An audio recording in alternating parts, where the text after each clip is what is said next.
اہتمام کرنا. شب گزاری یہ اتنی ہی جاندار ہوگی جتنی مسجد اور مسجد کے اعمال پختہ ہوں گے، مضبوط ہوں گے. اگر مساجد کمزور ہیں اور مساجد کے اندر اعمال میں کمزوریاں ہیں تو پھر شب گزاریوں کے اندر بھی کمزوریاں ہیں. اور شب گزاری کے اندر قیام اور طعام ہے، ماہانہ مسجد وار جوڑ کے اندر قیام بھی نہیں ہے اور طعام بھی نہیں. اثر سے لے کے اشراق تک قیام طعام کے ساتھ ہمیں شب گزاری میں شریک رہنا، اپنے ساتھ اپنے مصلی، اپنے ساتھ اپنی مسجد وار جماعت کو لانا، حتیٰ کہ اپنے دوست احباب اور اپنے گلی کوچوں میں رہنے والے جو آج تک مسجد میں نہیں آیا، نماز بھی نہیں پڑھی، ایسوں کی تشکیل کر کے شب گزاری میں لاؤ. کیونکہ ایسے لوگوں کو ماحول میں لانے کی ضرورت ہے اور ماحول سے ہی ان کا ذہن پلٹے گا، ماحول سے ان کے اندر فکریں پیدا ہوں. عصر میں بیان ہے، مغرب میں بھی بیان ہے، عشاء کے بعد حیات الصحابہ ہے، پھر رات میں قیام ہے اور رات بھر انفرادی دعوتیں ہیں، ذہن سازی ہیں، تشکیلیں ہیں اور پھر فجر کے بعد ایک مذاکرہ ہے. اشراق تک اس طرح ہمیں وقت گزارنا. اور کوئی شہر کے سطح پر مسجدوں کا کچھ کام ہے، کچھ تقاضے، کچھ امور ہیں، کچھ مشورے ہیں تو آپ اس کا مشورہ بھی کریں. مسجدوں کی اور حلقوں کی کارگزاری ایک اجمالی کارگزاری لے لیں کہ جتنے حلقے ہیں وہ سارے حلقے آئے کہ نہیں ہیں، پھر حلقے والے اپنے اپنے حلقوں میں جب بیٹھے ہیں تو اپنی مسجدوں کی بھی کارگزاری ہے. ایک حلقے کی 10-15 مسجدیں وہ ساری کی ساری مسجد پہنچے گی نہیں. ہماری یہ شب گزاریاں یہ تو نقد جماعتیں نکالنے کے عنوانات ہیں. مسجد کے سطح پر کام ڈالے کہ آپ اپنی جماعتیں بنا کر لے کر کے آئیں. اگلی شب گزاری میں کون بیرون کی جماعت بنا کے لائے گا، کون 4 مہینے کی جماعت بنا کے لائے گا، کون چلے کی جماعت بنا کے لائے گا، کون 2 مہینے کا افراد تیار کر کے لائے گا، کون ماہ مقبرہ سہرول عاشرے کی جماعتیں بنا کے لائے گا، کون علماء کرام کی سال کی تشکیلیں کر کے لے. یہ ساری تشکیلوں کا موضوع ہے ہمارا شب گزاری. پہلی مجلس ختم ہوگی اس میں بھی 100% تشکیل اندرون بیرون کی ہو رہی ہے اور چلے 4 مہینے کی ہو رہی ہے، اور دوسری مجلس ہوئی اس کے اندر بھی تشکیل ہے، اور فجر کے بعد مجلس ہے اس کے اندر بھی تشکیل ہے. اس طرح ہمیں شب گزاریوں کا اہتمام کرنا. اسی طرح میرے بھائیوں دوستوں بزرگوں، ہماری اہم اور بہت بنیادی ذمہ داری ہے کہ اپنی جماعتوں کو لے کر کے کمزور علاقوں کے اندر جانے کا اہتمام کریں. ہر پرانا ساتھی کی بنیادی ذمہ داری اپنی جماعت خود بنائے.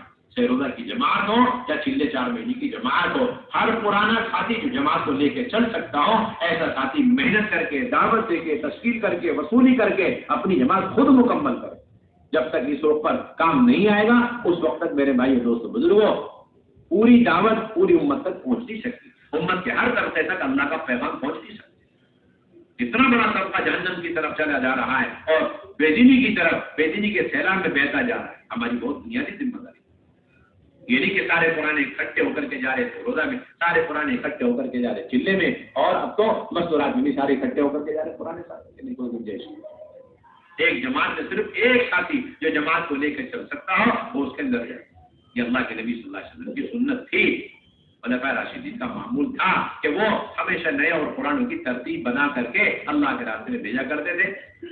چنانچہ آپ صلی اللہ علیہ وسلم نے وائل بن حجر جو یمن کے شہزادوں میں سے وہ آئے تو ان کی جوڑی بنائی حضرت معاویہ رضی اللہ تعالیٰ عنہ کے ساتھ، جو مہاجرین میں سب سے زیادہ فقیر اور محتاج اور مسکین تھے. دونوں کی جوڑی بنا مولانا فرمایا کرتے تھے کہ جب پرانے اور نیوں کی جوڑیاں بنائی جائیں گی تو پھر پرانوں کی ترقی ہوگی اور نیوں کی تربیت ہو جائے گی.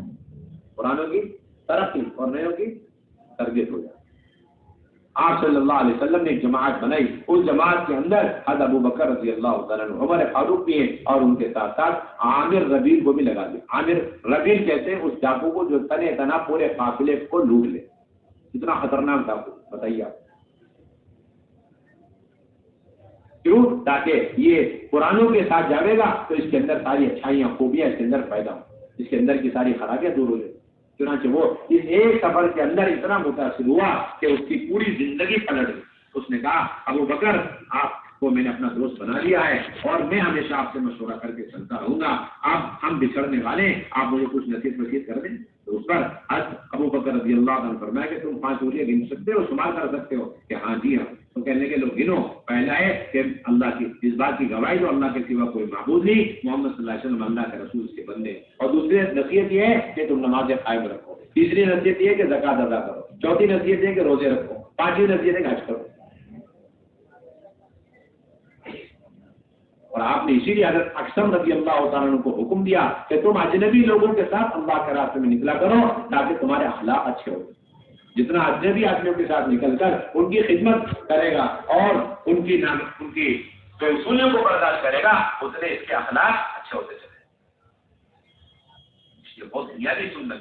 ہر پرانا ساتھی اپنی جماعت میں، ایک جماعت میں 2 یا 3 ساتھی پرانے، باقی 7 ساتھی 10 ساتھی نئے نئے ہوں. اور پھر یہ جماعت جاوے بنجر علاقوں میں جہاں کوئی استقبال نہیں، کوئی نصرت نہیں، کوئی اکرام نہیں، کوئی بلاوا نہیں، وہاں جا کر اپنا پورا خرچہ اور پھر بستی والوں کا بھی اکرام کریں، دسترخوان وسیع کریں اور پھر وہاں پر آپ اعمال کو اور کام کو جمائیں، وہاں سے نفع جماعت بنائیں. اس لیے سہروزہ کی جماعتوں کا رخ صحیح ہونا چاہیے. یہ نہیں کہ کوئی بھی جماعت کہیں سے بھی اٹھی اور اٹھ کر کے جہاں اس کا دل لگا، جہاں نصرت کا ماحول دیکھا وہاں چلے گئی. یہ بات بالکل غلط. کہ مشورے سے آپ کا طے ہوگا کہ آپ کی سہروزہ کی جماعت کہاں جائے گی، آپ کی چلے کی جماعت کہاں جائے گی، آپ کی 4 مہینے کی جماعت کہاں جائے گی، آپ کی مشورہ جماعت کہاں جائے گی. طے.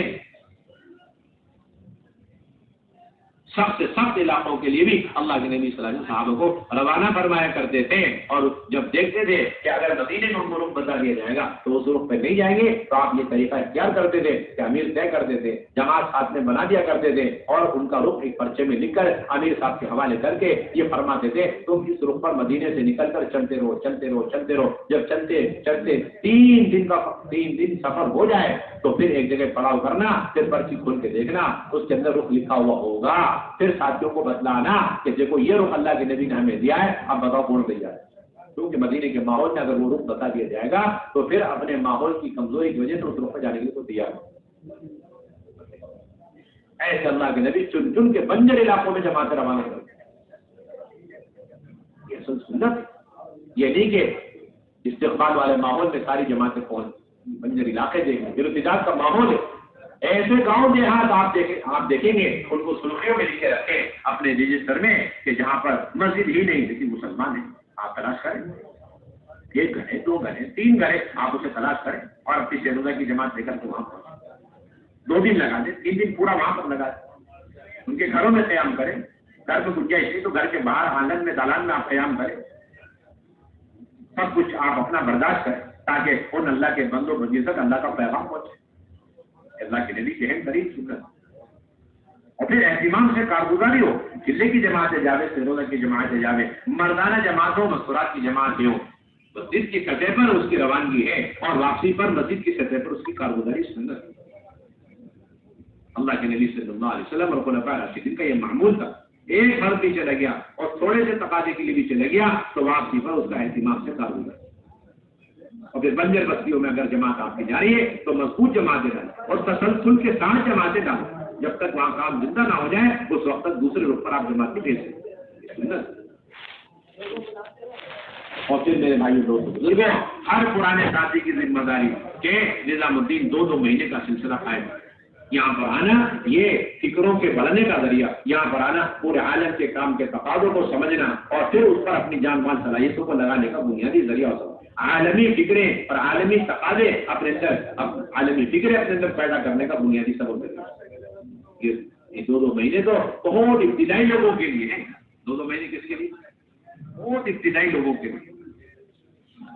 پرانا عملہ تو مستقل یہاں پر ہے. ہر ضلع کا پہلی سب کا عملہ اپنے ساتھ کچھ ساتھیوں کو لے کر 12 مہینے باری یہاں پر 12 مہینے یہاں پر رہے گی. یہ نہیں کہ گجرات والوں کے لیے 2 مہینے طے صرف اسی 2 مہینے میں آگے نہیں. ہمارے یہاں ان 2 مہینے میں بھی جس طرح تقاضا ہے 12 کے 12 اور 10 مہینوں میں بھی وہی تقاضا ہے. ملکوں سے آ رہی جماعت، عربوں کی جماعت آ رہی، عجم کی جماعت آ رہی، انگریزی جماعت آ رہی اور وہاں کر کے پوچھتے ہیں کہ بھائی جماعت آئی تھی آپ کے یہاں سے، انہوں نے تشکیل کری کہ ہم آئے ہیں. وہ حضرات کہاں ہیں؟ وہ اپنے گجرات میں آپ کو تشکیل کری، انہوں نے دعوت دی، آئے نظام الدین آئے. اب وہ تو ہے نہیں یہاں پر. ان کی دعوت، ان کی تشکیل آپ نے کی ہے اور پھر ان کو لے کر کے اب چلنا، ان کو کام سمجھانا، ان کو مطمئن کرنا، یہ ہماری اور آپ کی ذمہ داری ہے. ہم پورے عالم کے میزبان. یہ نہیں کہ صرف نظام الدین والوں کا کام، پورے عالم کا، پورے عالم کے یہاں آنے کا آپ ذریعہ اور ان کو مطمئن کرنے کا آپ ذریعہ. وہاں وہ 3 دن نہیں دینے کو تیار، وہاں 3 گھنٹے آپ کے ساتھ لگانے کو تیار ہے. اب وہ پورا چلہ لے کر کے آئیں، 4 مہینے لے کر کے آئیں اور لمبا خرچہ لے کر کے آئیں، بڑی دور سے سفر کر آئیں. اب ان کو اول سے لے کے آخر تک ان کے ساتھ لگ کر، ان کے ساتھ تشکیلوں میں جا کر انہیں پورا کام سمجھانے آپ کی ذمہ داری. یعنی کہ پورے عالم کو تو آپ نے، یہ تو ایسے ہو گیا آپ نے